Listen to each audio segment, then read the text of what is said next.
Hai, selamat pagi anak-anak kami sekalian. Bagaimana kabarnya di pagi hari ini? Ya, hari ini adalah hari Rabu pada tanggal 19 Agustus 2020. Kita masih berdiskusi di tema yang kedua, subtema yang kedua, dan pembelajaran yang keempat. Nah, dalam pembelajaran yang keempat ini kita akan berbincang dua topik. Topik yang pertama adalah PPKN dengan KD 34, di mana dalam KD 34 ini kita diminta untuk menelaah persatuan dan kesatuan terhadap kehidupan berbangsa dan bernegara. Kemudian yang kedua adalah muatan pelajaran bahasa Indonesia dengan KD 34, di mana dalam KD 34 ini kita berbincang mengenai bagaimana menggali informasi-informasi penting dari sejarah dengan menggunakan aspek kata tanya. Well, hari ini kita akan bahas dulu mengenai peta pikiran teks sejarah. Peta pikiran ataupun yang sering kita sebutkan dengan mind map. Apakah ada di antara anak-anak kami yang masih mengingat mengenai apa definisi daripada peta pikiran atau mind map? Ayo, siapa yang bisa tunjuk tangan? Oke, baik. Peta pikiran adalah salah satu metode belajar yang bertujuan untuk membantu kita memahami materi pelajaran secara keseluruhan dengan cara memetakan bagian-bagian dan subbagian penting dari suatu pelajaran. Nah, anak-anak kami sekalian, peta pikiran itu ataupun mind map itu bisa kita buat seperti yang ada pada layar di bawah ini. Dengan kata tanya apa, mengapa, siapa, bagaimana, kapan, dan di mana. Nah, beberapa hari yang lalu kita sudah belajar mengenai kata tanya.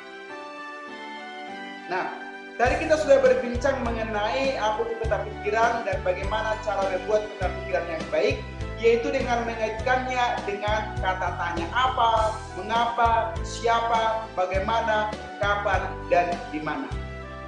Nah, kita amati dulu gambar dan kita baca dulu teks di bawah ini dalam hal. Ini mengenai perjanjian Linggarjati. Anak-anak kami boleh membuka buku di pembelajaran yang keempat. Ini dicatat apa itu yang dimaksud dengan perjanjian Linggarjati, kemudian apa hasil perundingannya, dan bagaimana pelanggaran perjanjian tersebut. Ya, anak-anak kami, coba kamu amati, kemudian dibaca. Ya, yang punya buku boleh dibuka bukunya. Nah, setelah membaca teks tentang perjanjian Linggarjati, maka kita diminta untuk membuat mind map-nya ataupun peta pikirannya. Contohnya begini. Kalau dia apa itu perjanjian Linggarjati? Mengapa? Mengapa pelaksanaan perundingan tidak berjalan mulus? Siapa yang menandatangani perjanjian Linggarjati? Kata tanya bagaimana? Bagaimana hasil perjanjian Linggarjati? Kata tanya kapan perjanjian Linggarjati dilaksanakan? Kemudian kata tanya di mana perjanjian Linggarjati dilaksanakan. Nah, jadi membuat pertanyaan harus sesuai dengan kalimat yang efektif, ya. Jadi kalau jawabannya begini, perjanjian Linggarjati adalah perundingan antara Indonesia dan Belanda di Linggarjati, Jawa Barat, yang menghasilkan persetujuan mengenai status kemerdekaan Indonesia. Nah, anak-anak kami boleh lihat, boleh mengikuti, boleh mengamati video yang sudah ditayangkan di layar handphone ataupun layar komputer anak-anak kami sekalian. Nanti anak-anak kami akan membuat seperti ini. Nah, kemudian setelah anak-anak kami melakukan hal seperti ini, maka kita akan mengerjakan LKKD 34 Bahasa Indonesia, menuliskan peta pikiran. Nah, ini akan saya bagi kelompoknya. Saya akan bagi kelompoknya boleh kamu lihat di layar laptop ataupun di layar handphone Anda. Untuk perjanjian Renville, ini adalah nama-namanya, ada Abigail sampai Farel Immanuel. Ini nanti yang mengerjakan mengenai LKKD 34, yaitu tentang perjanjian Renville. Kemudian untuk perjanjian Royem-Royzen ini nanti akan dikerjakan oleh Putri Sontang Simangunsong sampai Yesa BA Nainggolan, yaitu melengkapi peta pikiran tentang Royer Roizen. Kemudian yang ketiga ada konferensi meja bundar atau KMB. Ini nanti akan dikerjakan oleh Geraldo Spinjak sampai dengan Philip Jacob Pardede. Nah, dibuatlah itu peta pikirannya sesuai dengan atau seperti contoh yang saya buat. Ada jawabannya, kemudian ada pertanyaan dan jawabannya. Nah, seperti ini ya. Nah, apakah bisa di sini pertanyaan kemudian dibawa? Boleh. Nah, selama ini anak-anak kami membuat peta konsepnya masih belum sempurna. Masih ada yang tidak rapi, tulisannya masih ada yang tidak rapi. Ya, padahal tulisan itu adalah dinilai ya, penunjang, pendukung untuk nilai anak-anak kami sekalian ya. Dibuatlah dengan rapi. Ini semuanya sudah saya masukkan ke Google Classroom. Mudah-mudahan anak-anak kami bisa mengerjakannya dengan baik. Nah, sikap rela berkorban sebagai penerapan nilai persatuan dan kesatuan. Kamu sudah mengetahui bahwa upaya mempertahankan kemerdekaan Indonesia juga dilakukan melalui upaya diplomasi untuk mencapai kesepakatan. Agar tujuan diplomasi tercapai, maka diperlukan kerjasama dan persatuan dari semua pihak. Hari ini kita akan berbicara mengenai rela berkorban. Siapa yang tahu di antara anak-anak kami apa yang dimaksud dengan rela berkorban? Apakah ada yang tahu definisi daripada rela berkorban?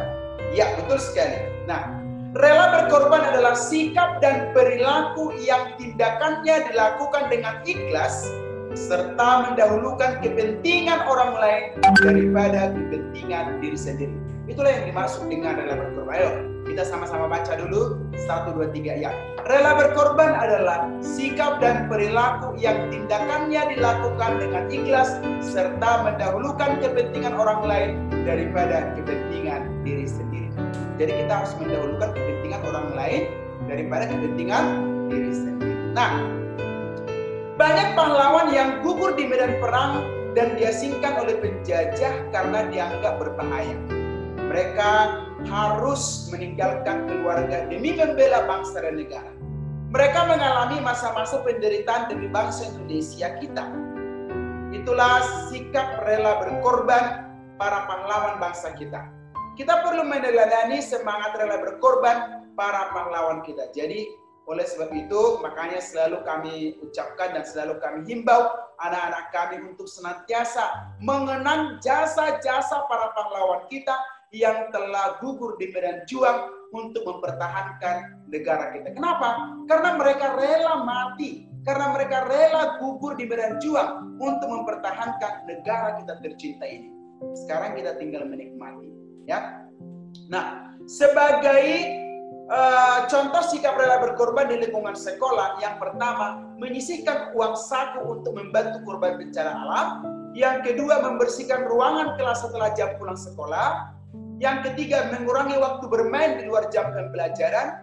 Yang keempat, memperbanyak waktu belajar bersama teman atau memperbanyak waktu belajar di rumah, apalagi ini daring.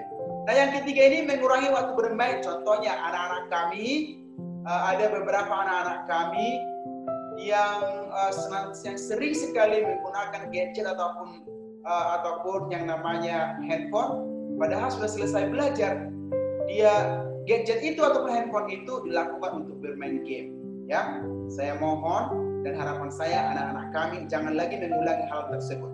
Nanti boleh merusak mata anak-anak kami sekalian.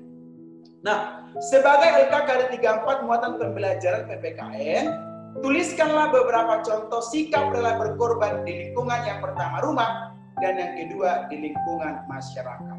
Oleh sebab itu, harapan saya anak-anak kami bisa menyelesaikan pembelajaran kita pada kesempatan kali ini. And finally, I would like to say thank you very much dan mohon maaf bila ada kata-kata yang kurang berkenan di hati anak-anak kami sekalian. And at last, I say thank you very much and God bless you. Horas, stay healthy and stay at home.